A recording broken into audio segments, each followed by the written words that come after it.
Me yasa talauci ke ci gaba duk da dimokuraɗiyya a birnin ƙasar? Wannan na daga cikin bayanan da barista yi akai a maganar da matsalolin da ke damun mu wannan yankin namu da ma ƙasa baki daya.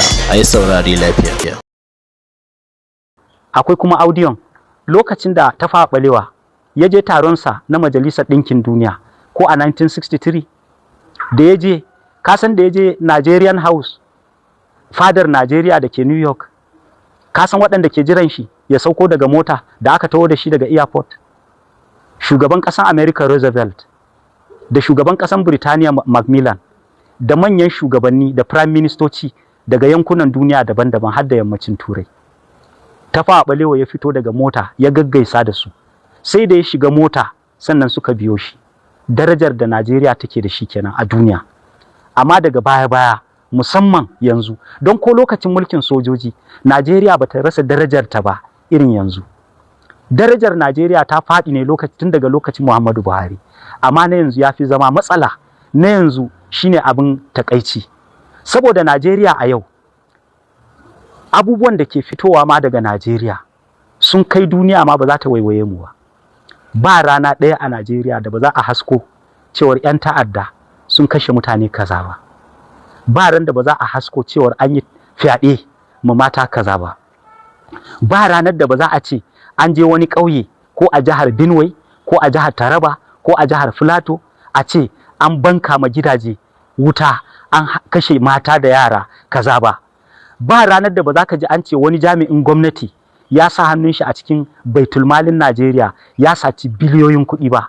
Ba ranar da ba za ka ji wai an gurfanar da wani wanda ya saci biliyoyin kuɗi nan da nan ɗaya daga cikin hukumomin tsaronmu sun ba da belin shi ba. Irin waɗannan labarai kuma za ka ga wai shugaban ƙasa, gwamnoni, 'yan majalisa ba sa bincike akan waɗannan abubuwan da ke faruwa, ba sa ɗaukan tsauraran matakai akan waɗanda ake tuhuma da irin waɗannan laifukan. Yanzu ka ɗauki ko noma, wai yanzu Najeriya ba ma iya ciyar da kanmu. Arewan ma yanzu wai yunwa ke koran mutane su je kudu neman abinci. Wallahi akwai ƙanina da yake Onitsha, sunan shi Illa, ya bani labari ya ce wallahi yanzu haka a garin Anacha, ya ce ɗan arewa duk inda ya san mutuncin kansa wallahi yana tafiya ne cikin tsarguwa, saboda yadda mutanen suka bazama kowane titi a Anacha yanzu 'yan arewa ne. Sai dai ka ga mace da 'ya'ya 4, 'ya'ya 5, su kuma inyamurai wani lokaci sai su wulakanta su. A gabansu ake wulakanci, a wulakanta, a kaskantar da su. To waɗannan abubuwan kuma duka ana haskowa ma duniya. Yadda majalisar mu take muhawara ko take kin muhawara akan abubuwan da ke faruwa, ana haskowa. Ko akan wannan hukuma da kai magana, baka ga majalisar dattijai ta ce ba za ta tattauna akai ba? Baka ji ba? Ta ce ba za ta tattauna akai ba. Yanzu majalisar wakilai su ne ma suka yarda za su tattauna akai, har suka kafa kwamiti. To irin waɗannan abubuwan baya ba ƙasa daraja duk inda take. Shi yasa ko yau Ahmad Bola Tinubu ba a duniya ba, a Afirka ina ne zai je ya yi daraja a matsayin shi na shugaban da yake shugabantar ƙasa mafi girma ta baƙar fata a duniya, wanda ake kiranta giwar Afirka, ƙasar da tafi kowace ƙasa a Afirka arziki, amma shugaban ƙasanta bai da daraja. Yanzu kaga abin da ya faru a South Africa. Shugaban ƙasar South Africa gayyata ya rubuta ma shugaban ƙasar Ghana. Ka san abin da Dramani Muhammad ya ce mashi? Ya ce ai ba zan taɓa taka ƙasar South Africa ba. Ya ce ba yadda za a yi muna 'yan Afirka kuma ka bar 'yan ƙasanka suna kashe wasu 'yan Afirka a matsayin su ba 'yan ƙasa ba ne. Wallahi shugaban Ghana ya ce ba zai je ba. Amma shugaban ƙasar Najeriya lokacin da BRICS za su yi taro, ba cewa aka yi kar Najeriya ta zo ba, kuma ya je? Baka ga hoton da aka yi ba? Mu in ba hulan shugaban ƙasarmu ba me muka gane a wajen? An kai shi can baya ne fa. To ina ga in za a yi taron Majalisar Ɗinkin Duniya? Tunda ya zama shugaban ƙasa ma bai je taron Majalisar Ɗinkin Duniya ba, sai a tura mataimakin shugaban ƙasa. Wallahi sai 'yan Najeriya sun tsaya, saboda 'yan Najeriya su ne ginshikin dimokuraɗiyya. Ni da kai, da wancan, da wannan, da sauran jama'a, mu da muke ƙasa, mu ne talakawa, kowannenmu yana da katin 'yanci wanda zai zaɓe. Wannan katin 'yanci dama ce Allah ya bamu na mu sauya tsarin tafiyar mu in ba mu yarda da shi ba. 'Yan Najeriya yau in suka so, wallahi duk wanda yake kan kujeran mulki ko kujeran majalisa ko kujeran iko, in 'yan Najeriya suka lashi takobin canji wallahi za mu canja su gaba ɗayansu. Kuma karka damu da abin da 'yan sanda za su yi, karka damu da abin da hukumar zaɓe mai zaman kanta za ta yi, karka damu da irin karance-karancen da alƙalai za su yi in aka yi ƙara. Wallahi mu ne prime moving factor na democracy. In muka so demokrasiya na iya ɗorewa a Najeriya. Sakacinmu ne da bibiye-bibiye na ƙarya da wawanci shi ya bar irin wannan tsarin ke tafiya. Amma in muka so canji yau a Najeriya wallahi muna iya canja komai, kuma kaga an samu salo na ci gaban ƙasa yadda za a saita Najeriya martabar ta dawo a idanun duniya. Kalma ɗaya misali kalaman abin da Sando Igbo ya dinga ya kuma Fulani a can da ake ce mutuncin arewa a kudancin Najeriya ake kallon. Ai ɗan arewa kowa ya san matsayin ɗan arewa. Ɗan arewa baya kishin kansa. Kaga ɗaya kenan.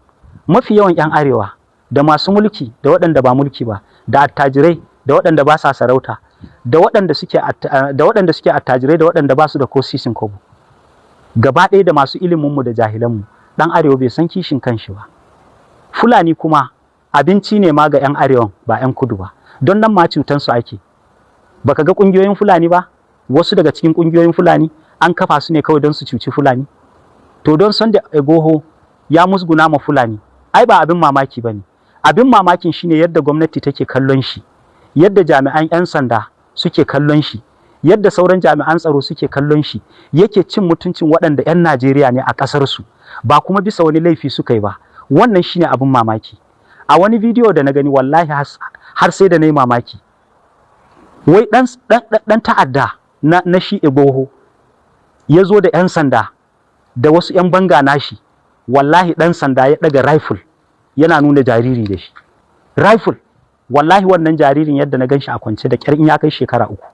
Rifle fa, bindiga, yana nuna jariri da shi, yace in ba ku faɗi inda babanku yake ba za mu harbi yaron nan. Rifle, amma wallahi haka abin yanzu zai tafi. Sarakunanmu ba za su yi magana ba, 'yan majalisunmu ba za su yi magana ba, ba gwamnan da zai bar nan ya ce zai je ya tsawata, ba wani wanda ya bar minista ko ya bar gwamna ko tsohon shugaban ƙasa da zai tada murya ya ce kaza, ba wanda zai yi magana. Malamanmu da fastocinmu ba za su ce komai ba. Inda ɗan kudu ne a cikin yaran 'yan kudu aka musu wannan abin fa. To ai ba a isa ma a yi ma ɗan kudu haka ba a Najeriyar mu. Ba a isa ma a yi ma ɗan kudu ba. Yanzu 'yan kudu ko anan ka isa ka musu haka? Ba za ka musu ba. Ko da yake ɗabi'un 'yan arewa ne son zaman lafiya. Ai Najeriya an riƙe ta ne don arewa. Inda ba arewa da Najeriya ba za ta taɓa ɗinkewa ba. Ba yankin da za a musu cin kashin da ake ma arewa a ce an zauna lafiya. Amma kwanan nan za ka ga malamanmu da fastocinmu, kuma ka sa ido ka ji, za su fara cewa mun yi zama da Ahmad Bola Tinubu ya yarda zai canja, don haka muna roƙon ku zaɓe shi. Kada ku saurari waɗannan fastoci, kada ku saurari waɗannan malamai, don da su da waɗannan da suke mulki tsarin su ɗaya ne, kuma dukansu ba su da wani alheri a zuciyarsu na su tabbatar da ci gaban talakawa ko Najeriya.